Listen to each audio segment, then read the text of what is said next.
विद्यार्थी मित्रांनो, खूप खूप स्वागत आहे तुमचं श्री साईनाथ क्लासेस द्वारा प्रस्तुत या शैक्षणिक व्हिडिओमध्ये। तर मित्रांनो, आज आपण बघणार आहे इयत्ता 8वीचा दुसरा पाठ आपल्या आसपास काय। मित्रांनो, आपण बघतो की आपल्या आसपास अनेक वस्तू आहेत।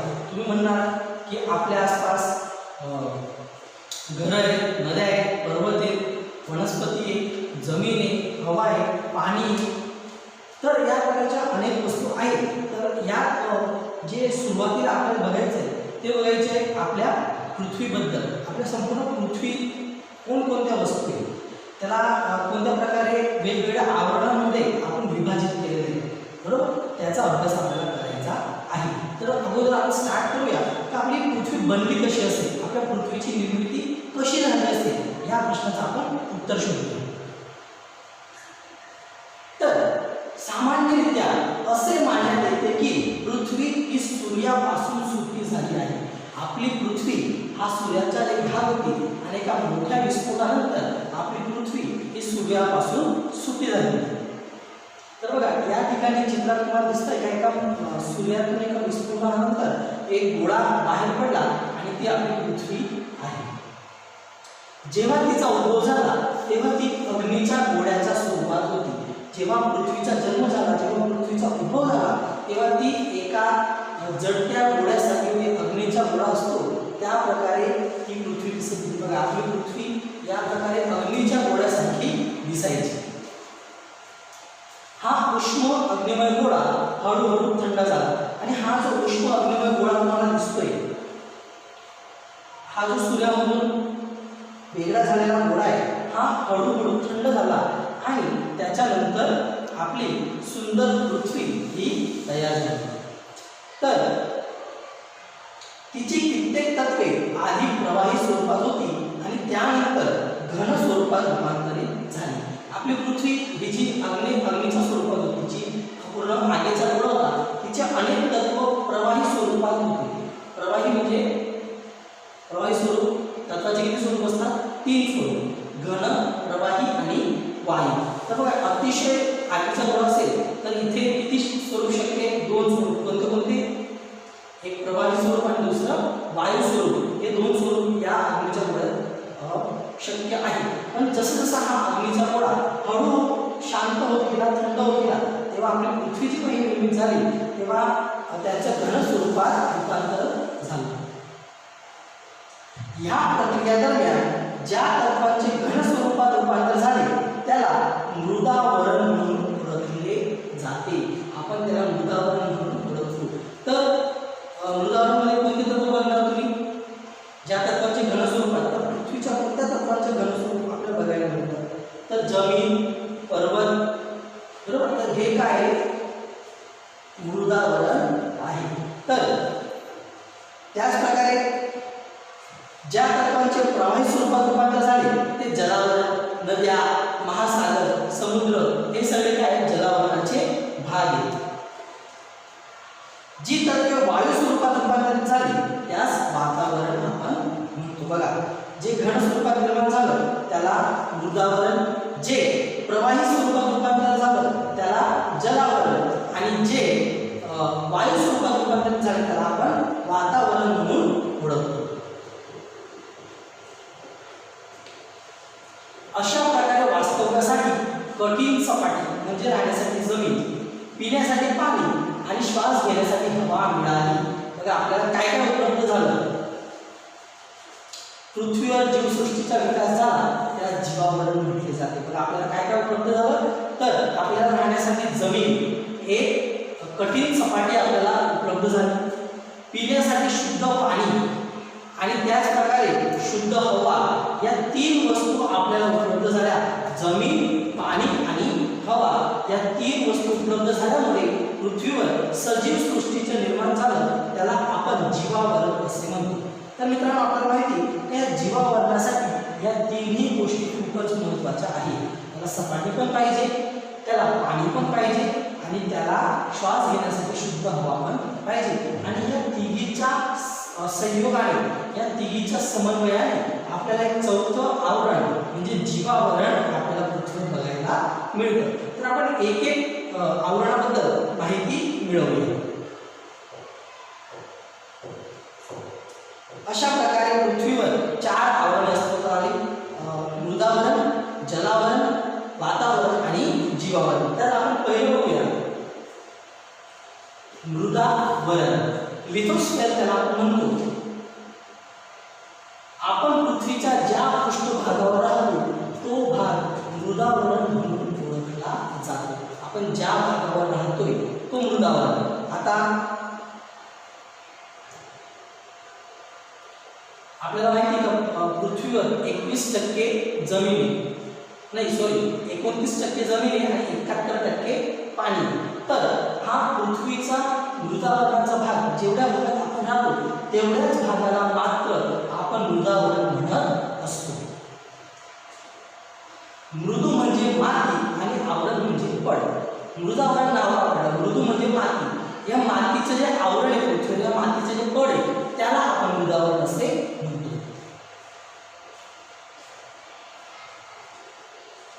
पृथ्वीचा पापुद्रा खडक आणि मातीसारख्या घन पदार्थापासून बनलेला असल्याने त्यास घनावरण किंवा शिलावरण म्हणून पण ओळखले जाते. बघा, आपला हा जो पृथ्वीचा पापुद्रा आहे हा खडक आणि मातीच्या घन पदार्थापासून बनलेला आहे, त्यामुळे त्याला घनावरण पण म्हणतात. कारण दुसरे जे प्रवाही आणि वायू स्वरूपातले आवरण आहे, जे जलावरण आणि वातावरण आहे ते वेगळ्या स्वरूपात, घन स्वरूपात हे आपलं मृदावरण आहे म्हणून त्याला आपण घनावरण हे दुसरं नाव दिलं आहे, किंवा शिलावरण म्हणून पण आपण त्याला ओळखतो. पृथ्वीचा 29% भाग मृदावरणाने व्यापलेला आहे. आपल्या पृथ्वीचा 29% एवढा भाग हा मृदावरणाचा आहे. 29% भागावर काय आहे? जमीन आहे. ही जाडी प्रत्येक ठिकाणी सारखी नसून कुठे जास्त तर कुठे कमी आहे. पृथ्वीची जी थिकनेस आहे ती प्रत्येक ठिकाणी सारखी नाही. जी या सपाटीची जाडी आहे ती 64 ते 100 किलोमीटर एवढी जाड आहे असं म्हटलं जातं. आपलं जी ही जमीन ती किती 64 ते 100 किलोमीटर एवढी जाड आहे, परंतु ही प्रत्येक ठिकाणी एक सारखी नाही. प्रत्येक ठिकाणी वेगवेगळी तिची जाडी आपल्याला बघायला मिळते. बघा, इथे आपल्याला स्ट्रक्चर ऑफ लिथोस्फिअर दाखवलेले आहे. तर या पृथ्वीचं पूर्ण आवरण आहे. मध्ये कोर असते, इंटरनल कोर, त्याच्यानंतर कोर, त्याच्यानंतर मॅटर असतं आणि त्याच्यानंतर क्रक्स, ज्याच्यावर आपण राहतो. हे आपली मातीचं आवरण, माती आणि खडकांचं ज्या सपाटीवर आपण राहतो. बघा, इथे पण तुम्हाला दिसत असेल त्यामध्ये लावा स्वरूपाने इंटरनल आहे, त्याच्यानंतर अजून एक लेअर आहे जिकडे अर्धप्रवाही स्वरूप आहे, आणि त्याच्यानंतर एक एक पड करत करत हे सगळ्यात वरचं आवरण जे आहे त्याच्यावर आपण राहत असतो.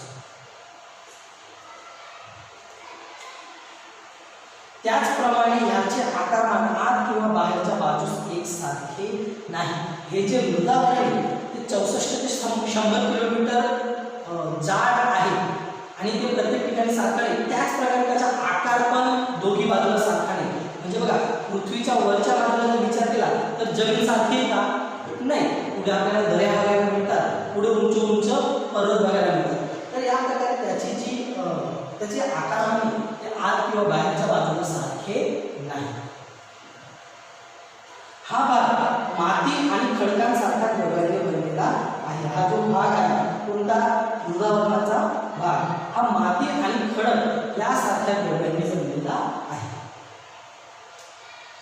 ह्या भागावर लहान मोठी पर्वते आपण बघतो, पठारी प्रदेश, मैदाने इत्यादी आलेले आहेत. मृदावरणात काय काय आलेले आहे? पर्वत, पठारी प्रदेश, त्याच प्रकारे मैदाने आलेली आहेत. याशिवाय सपाटीपासून जसजसे आपण खोल उतरत जातो तसतसे तापमानात वृद्धी होत जाते. मागे आपण चित्रात बघितलं की मध्ये लावा स्वरूपात प्रवाही पण आहे, बरोबर. तर त्यामुळे आपण जसं जसं जमिनीच्या मध्ये जाणार तसं तसं तापमानात वाढ होत जाते. पृथ्वीच्या भूगर्भात असणाऱ्या खडकांच्या वितळलेल्या रसाला मॅग्मा असे म्हणतात. ज्याला आपण लावा म्हणतो त्याला मॅग्मा असं म्हटलं जातं. प्रवाही स्वरूपात खडक असतात, खडकाचा रस असतो, त्याला मॅग्मा म्हणून ओळखलं जातं. बघा, या पद्धतीने या जमिनीमध्ये मॅग्मा भरलेला आहे. काय भरलेला आहे? मॅग्मा, लावा रस आपण त्याला म्हणतो. सगळीकडे आकारमान सारखं आहे का? नाही. तर पुढे पुढे चेंज झालेलं आहे. इथे मध्येच लावा बसून गेलेलं आहे ना. तर या प्रकारे आपल्या जमिनीचा थर आहे तो त्याचा आकारमान आणि त्याची जी जाडाई जी थिकनेस आहे ती वेगवेगळी, आणि जिकडे कमजोर रस्ता मिळतो तिथून हा लावा काय होतो? बाहेर निघून जातो. जिकडे जाडाई कमी किंवा जिकडे खडकांची पॅकिंग नाही, जिथे हा थर पातळ आहे तिथून काय होतो? हा लावा प्रेशरने बाहेर निघून जातो. आणि म्हणून आपण काय बघायला मिळतं? ज्वालामुखी विस्फोट सारखी घटना आपल्याला बघायला मिळते. पृथ्वीच्या आत अनेक प्रकारचे वायू असतात बघा. या प्रकारे जर इतकं वितळलेला रस असेल तर ऑब्व्हियसली त्याच्यामध्ये वायू स्वरूप पण आपल्याला बघायला मिळणारच आहे. जे गरम झाल्यावर पृथ्वी सपाटीवर जोर देऊन बाहेर निघण्याचा प्रयत्न करतात ते वायू आतमध्ये प्रेशर क्रिएट करतात. प्रेशर म्हणजे आपण माहिती असेल, आपण प्रेशर कुकर बघितलं तर आपण की त्याला बाहेर निघायला जागा असते का? उत्तर द्या. आपण जे घरात भात बनवतो ती भात बनवण्यासाठी प्रेशर कुकर यूज करतो, तर त्या प्रेशर कुकरमध्ये हवेला बाहेर निघायला एक जागा असते सिटी, बरोबर. तर त्याच प्रकारे आपली पृथ्वी पण एक प्रेशर कुकर सारखी बनून जाते, कारण तिथे मध्ये जे गॅस बनत आहेत त्यांना बाहेर निघायला जागा मिळत नाही, म्हणून ते कुठून तरी रस्ता शोधतात. आणि ज्या प्रकारे एक प्रेशर क्रिएट झाल्यानंतर कुकरची स्थिती वर उचलली जाते, कारण तो सगळ्यात सोपा मार्ग आहे हवेला बाहेर निघण्यासाठी. तसाच जमिनीत जर एखादा मार्ग सापडला तर त्या मार्गातून हे गॅस बाहेर निघतात आणि रस्ता बनवतात, आणि त्या गॅस सोबत अतिशय प्रचंड वेगाने त्या ठिकाणी लांब रस्ता बाहेर निघत असतो. परंतु पृथ्वीवरील खडकांचा जोरही जास्त नसतो. खडक त्याला वायूला दाबून ठेवतात. अशा प्रकारे उष्णता आणि दाब हे दोन्ही परस्परांना संतुलित ठेवण्यास मदत होतात.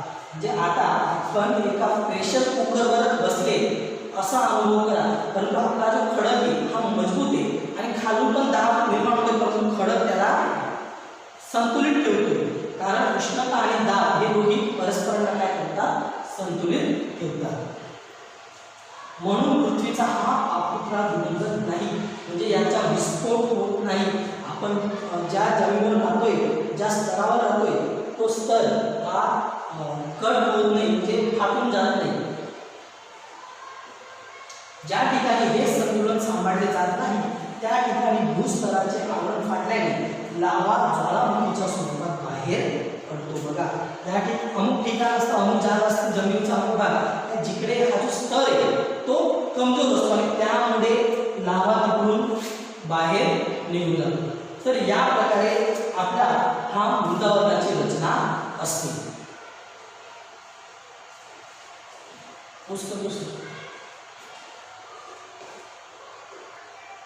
तर मित्रांनो, हे झालं जलावरण, सॉरी मृदावरण. आता आपण बघूया जलावरण. जलावरण हायड्रोस्फेअर ज्याला आपण म्हणत असतो, पृथ्वी सपाटीचा निम्नस्तरीय भाग पाण्याने व्याप्त आहे, ज्यास आपण जलावरण असे म्हणतो. तर जो भाग जमिनीने व्यापलेला आहे तो मृदावरण, आणि जो पाण्याने व्यापलेला आहे तो जलावरण असतो. पृथ्वी सपाटीवर जमिनीच्या विस्तारापेक्षा पाण्याच्या विस्ताराचे प्रमाण जास्त आहे. खूपच अधिक प्रमाणात पाण्याचा विस्तार हा आपल्या पृथ्वीवर बघायला मिळतो. बघा, इथे डायमीटर दिलेले, याच्यात हा जो भाग आहे जवळजवळ 71%, 70.8 71% भाग हा पाण्याचा आहे आणि हा 21% भाग हा जमिनीचा आहे. त्याच्यात मग शेतीकीय जमीन, काही पर्वतीय जमीन आणि बर्फाळ जमीन या प्रकारे जमीन आहे. पण 21% भाग जमिनीचा आणि 29% भाग जमिनीचा आणि हा 71% भाग, हा जेवढा भाग हा आपला पाण्याचा भाग आहे. 71% ह्या जलावरणाने व्यापलेला आहे. हा 71% भाग आपल्या जलावरणाने व्यापलेला आहे. जलावरणामध्ये विशाल जलराशीयुक्त असा भाग म्हणजे महासागर होय. जास्तीत जास्त पाणी जर जलावरणामध्ये कशात असेल तर ते महासागरामध्ये आपल्याला बघायला मिळतं.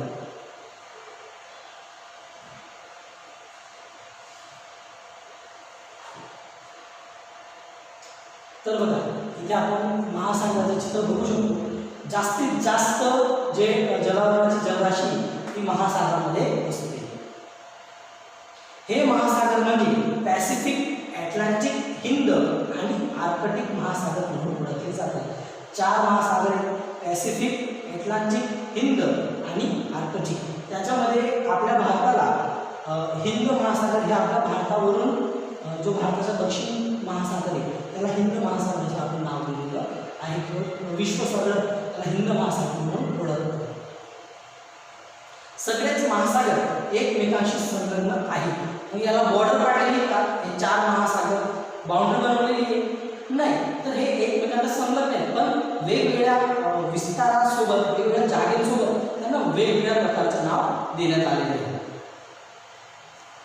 जमिनीच्या जवळ आलेल्या स्थानिक जलविस्तार समुद्र, उपसागर, आखात किंवा समुद्र ध्वनी म्हणून ओळखले जातात. जे जमिनीच्या जवळ आलेले जे महासागराचे भाग आहेत त्यांना आपण समुद्र म्हणतो, उपसागर म्हणतो, आखात म्हणतो किंवा समुद्र ध्वनी म्हणून आपण ओळखत असतो. जसा त्याचा आकार त्या प्रकारचं त्याचं नाव असतं.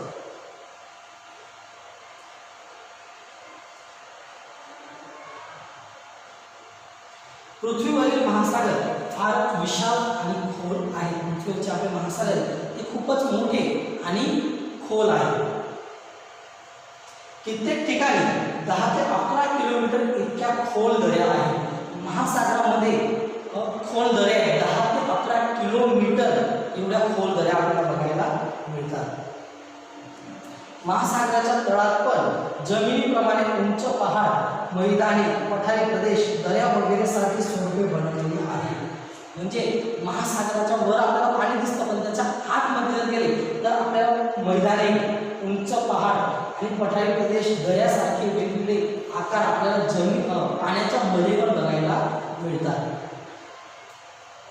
पृथ्वीवरील जलराशीच्या 97% भागाचे पाणी समुद्रात आलेले आहे. हे जे महासागर आहेत त्याच्यामध्ये 97% जलराशी ही समुद्रात आहे. बाकीचे 3% ही कुठे असेल? मग समुद्रात 70%, बाकी 3% कुठे? तर बघूया.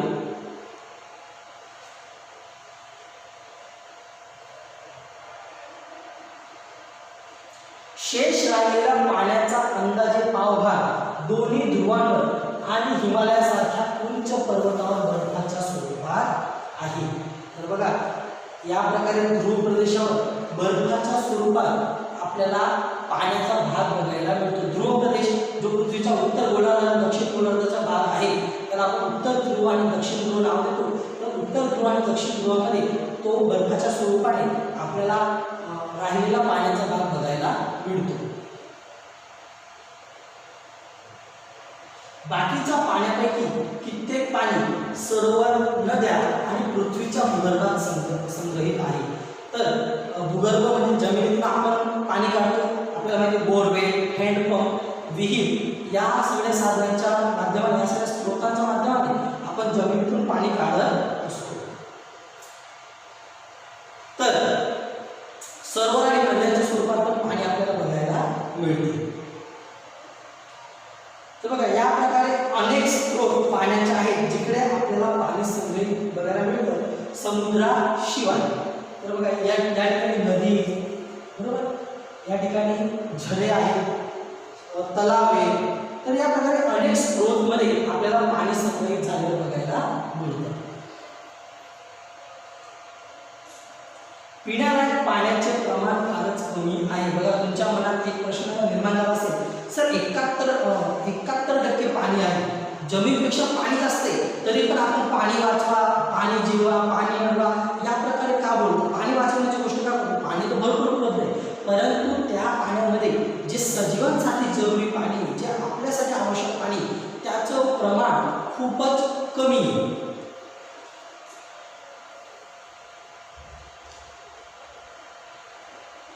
तर बघा हा जो आलेख आहे याच्यात तुम्ही बघू शकता की हे जर संपूर्ण पाणी असेल तर याच्यामध्ये हा जो पिवळा भाग आहे एवढा 1% पाणी हे आपल्याला पिण्यालायक आहे. म्हणजे एवढ्या सगळ्या पाणीमध्ये एवढंच पाणी आपण वापरू शकतात. तर हे 100% जर पाणी असेल, 100 लिटर जर पृथ्वीवर पाणी असेल तर तर त्यातलं 1च लिटर हे आपल्या कामाचं पाणी आहे, बाकी आपल्यासाठी युजेबल नाही. हे गोड पाणी जलावरणाची भेट आहे. या जलावरणामधून आपल्याला गोड पाणी मिळतं जे आपल्यासाठी आवश्यक आहे. असं गोड पाणी आपल्याला जलावरणाने दिलेलं आहे, त्यामुळे आपली सजीव सृष्टी ही टिकून राहिलेली आहे. सजीव सृष्टीत जगण्यासाठी गोड पाण्याची आवश्यकता असते. गोड पाणी असेल तरच सजीव सृष्टी टिकून राहू शकते. तर बघा, समुद्रातली जीवसृष्टी आपण बघतो, या जलावरणामध्ये पण जीवावरण आपल्याला बघायला मिळतं. अनेक प्रकारचे जीवजंतू आपल्याला समुद्रात बघायला मिळतात. तर या प्रकारे हे जलावरण आहे. तर मित्रांनो, आपण 2 टॉपिक बघितले, मृदावरण आणि एक जलावरण. आता पुढे आपल्याला वातावरण आणि जीवावरण याचा अभ्यास करायचा आहे. तो अभ्यास आपण याच्या नंतरच्या लेक्चरमध्ये करणार आहे. तर आपलं हे जे श्री सायन्स क्लासेसचं चॅनल आहे, याच्यावर तुम्हाला 7वी, 8वी, 9वी आणि 10वीचे गणित, सामाजिक विज्ञान आणि इंग्रजीचे व्हिडिओ लेक्चर उपलब्ध आहेत. ते तुम्ही बघू शकता. जय साईराम.